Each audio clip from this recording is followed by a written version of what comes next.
Peace and green tea. This is not an old mop. This is usnea, or sometimes referred to as old man's beard. And this is one of those type of things that you will see hanging from trees all over the place. Like usually in Louisiana, in the South, you'll see these just hanging around off of trees, and it's kind of a dried up version of it. But usually, it's pretty easy to find.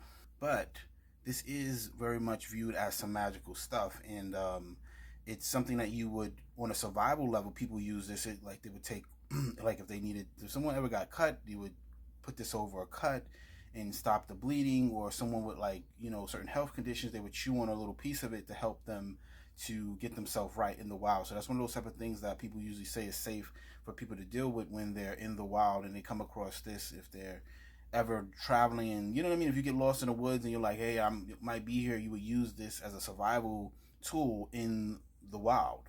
So usnea, and sometimes people pronounce it like uzni, but usnea is something that is used for protection. It connects with nature. It also is said to connect with the unseen realms. It represents resilience. It represents spiritual growth. It has a strong connection to like the wood fairies and the woodland spirits, and like the forest gods, and any of the gods that associate with forest work and things of that sort.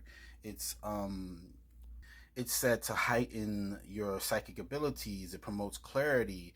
It's said to enhance your communication. People a lot of times will have take it in small amounts and make a little tea out of it. You don't need a whole lot, but people will take like a spoonful amount, like a little teaspoon amount as a tea, um, for its health benefits. But spiritually, it's also known to restore harmony. And this is one of those type of things that a lot of times the old heads would take and make puppets out of. They would stuff their puppets with this rather than cotton. They would get this, and the reason why they would use this is because it had a certain amount of life in it that would give life to whatever doll they were making. So even if they were making a doll of someone who was sick, they would get like some fabric and put this in the middle of it, so a human figure, and they would work with the doll for healing for a person or something along those lines. And we know they do use dolls for other things than healings, but we're talking about things from more of a positive light. But yeah, this is, of anything I can suggest with it, is the is if you ever were trying to give something life or making a dolls, and it is also excellently known for stopping bleeding. So this is Esnia, or the old man's beard. If you ever come across it, now you know what it is.